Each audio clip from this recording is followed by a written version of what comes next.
So a few weeks ago, I had an opportunity to go out to the Midwest to participate in the ice cream cruise, which is a great event put on by some friends of mine. I'll talk about that in another video. But on the way back, I had another fun adventure that you only kind of get here in North Georgia. We come back, it's the middle of the night, it's a long drive back from Nebraska.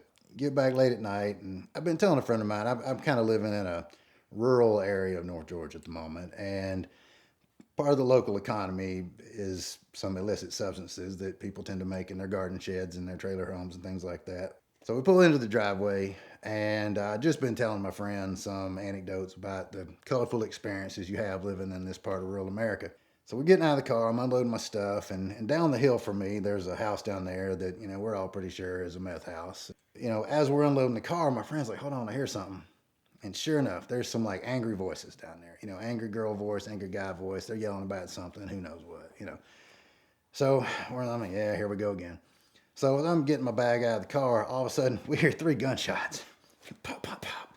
Oh crap! And they're down the hill. It's not like there's a kind of a ravine between the two. They're not coming up the hill or anything. It's like, oh my god! And now I can hear the female voice like really, really agitated. Didn't sound like you shot me kind of agitated, which I hate to say that I know what that sounds like, but she's agitated. I'm like, oh crap, here we go. So I get my phone out and call 911, and that person answers. And I said, hey, she asked for the address first, and I told her, and I guess she immediately GPS it. She, are you calling about the fire down the hill? I was like, well, no, but I just heard a gunshot there. So, oh, that's a fire's on their way already. I'm like, no, ma'am, I don't care about the fire. And as I'm looking for the fire now. I see this kind of orange glow down there through the woods, and I'm like, man, I don't care about the fire, but whoever responds needs to know somebody was just shooting at somebody down there. Well, that's okay. Please come with them. I'm like, I know there's an active shooter. Okay, whatever.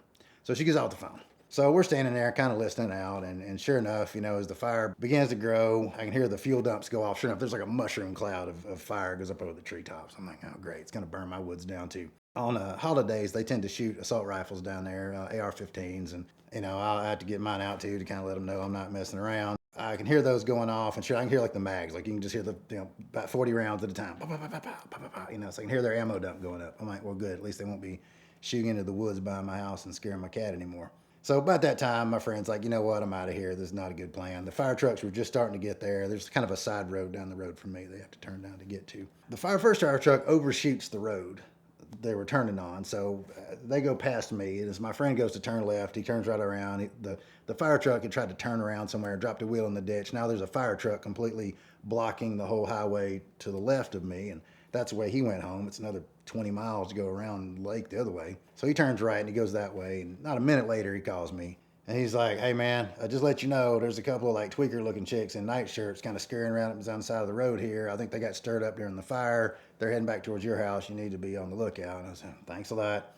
So he's on his way, and I ended up spending the whole night sitting there with a shotgun, sitting in the kitchen, just making sure these tweaker chicks don't try to roost up under the porch or get in the barn or something. So that experience just kind of goes to show you the crazy things that can happen out in the woods in rural America. But it kind of reminds me of a different time where a different illegal process going on out in the woods forced me to have to join a motorcycle gang. So, a good buddy of mine I've been riding motorcycles with for years. We're out in Alabama one day, just on a road trip. We found this great curvy road, and we followed it, and we followed it, and eventually it just dead ended. It wasn't like there was nobody there. Like they just ran out of money one day and just stopped the road on the spot. So we're kind of sitting at the end of it and, kind of taking a break. And there was a bit of a trail that kind of went into the woods at least. So my buddy's like, well, where do you think that goes? I was like, well, there was a road here at some point. Of course, we're on big Harley Davidsons. They're not off-road bikes. But about that time, a four-wheel drive SUV comes kind of coming out of the woods. And it didn't look too, wasn't big monster tires or anything like that. So we're like, okay, well, if they can make it, let's just go see where it goes.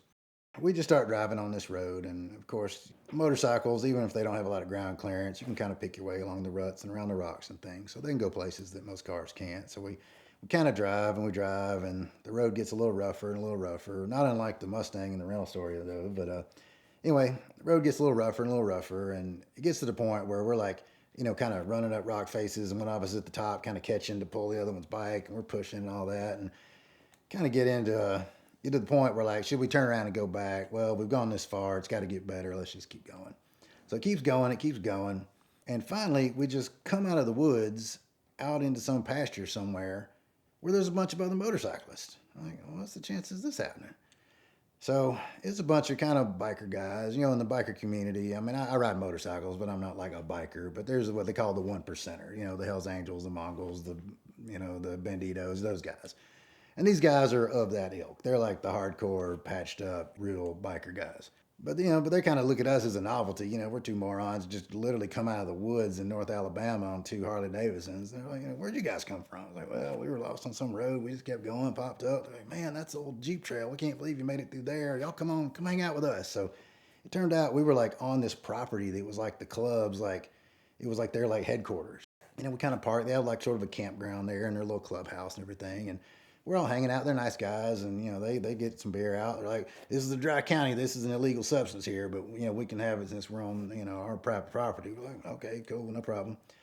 And they're they look like the tough biker guys. They got the patches and the big ZZ Top beards and all that. But again, to talk to them, like they're not maybe quite as scary as some of the real biker gangs are. You know, they're still regular. And I know a lot of biker guys are regular guys. I know a few, but they looked a little more biker gang than they actually maybe were. And they had a small little name. I can't, I won't say the name, but, they had a small little name, but it wasn't one that competed with any of the big ones or anything. And the more we talk, the scary biker, you're at our secret clubhouse location thing starts to kind of fall apart.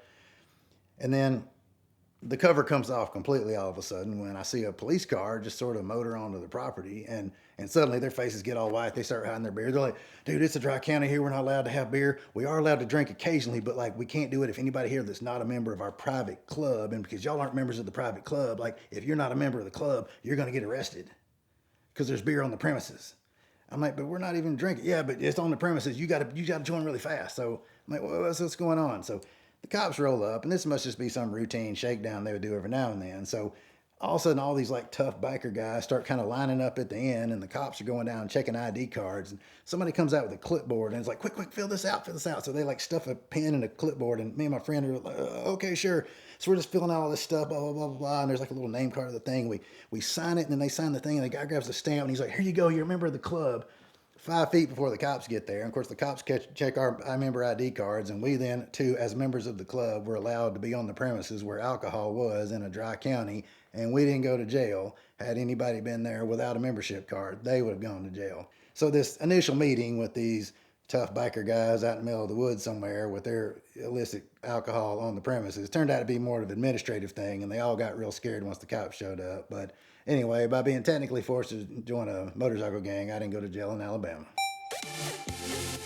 Today's video is brought to you by Somo. Sotheby's Motorsport is one of the fastest growing online auction marketplaces for collector cars and exotic cars. I've sold several of my personal cars on Somo and had great experiences every time. I sold my GTC4 Lusso, a 1976 Rolls-Royce, and a 6-wheeled Range Rover, and all of the transactions went really smoothly.